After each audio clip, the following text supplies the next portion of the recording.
राजद्रोह कानून को चुनौती देने वाली याचिकाएं सुप्रीम कोर्ट में दायर की गई हैं। मंगलवार को इन याचिकाओं पर सुनवाई की जाएगी। नमस्कार, आप देख रहे हैं नेक्स्ट 9 न्यूज। मैं तुषार आपके साथ। दर्शकों, आपको बता दें कि राजद्रोह मामले पर यहां पर सुप्रीम कोर्ट में कई याचिकाएं जो हैं वो दायर की गई हैं और इसी को लेकर आज यानी कि 12 सितंबर को सुप्रीम कोर्ट में इस पर सुनवाई जारी है। पिछले साल मई में जब इस कानून को लेकर सुनवाई हुई तो अदालत ने केंद्र सरकार को कानून की समीक्षा करने के लिए समय दिया था। उस समय शीर्ष अदालत ने यह भी कहा था कि फिलहाल आईपीसी की धारा 124A के तहत नए मुकदमे दर्ज नहीं किए जाए।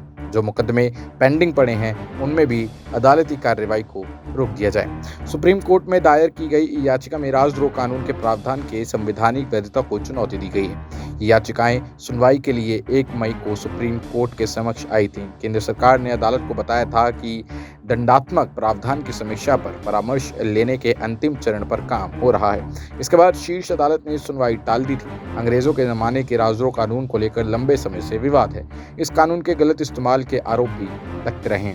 सुप्रीम कोर्ट की वेबसाइट पर 12 सितंबर के लिए अपलोड की गई वाद सूची के मुताबिक आईपीसी की धारा 124A राजद्रोह की वैधता को चुनौती देने वाली याचिका पर chief justice DY Chandrachud, justice JB परादीवाला तथा जस्टिस मनोज मिश्रा की पीठ सुनवाई करने वाली है।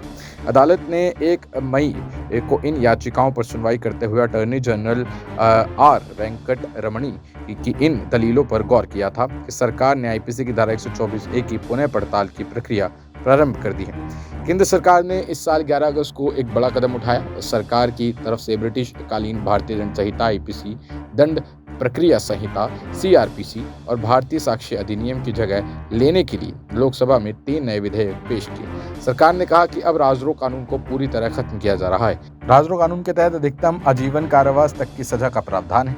इसे देश की आज़ादी से 57 साल पहले और आईपीसी के अस्तित्व में आने के लगभग 30 साल बाद यानी कि 1890 में लाया गया था और अब इसको लेकर सुप्रीम कोर्ट में जो याचिकाएं दायर हुई है उस पर सुनवाई जारी है। दर्शकों, आप इस बारे में क्या सोचते हैं? क्या ये राजद्रोह कानून हमारे देश से खत्म होना चाहिए या नहीं? इसे कमेंट सेक्शन में जरूर बताएं और देखते रहे नेक्स्ट 9 न्यूज़। धन्यवाद।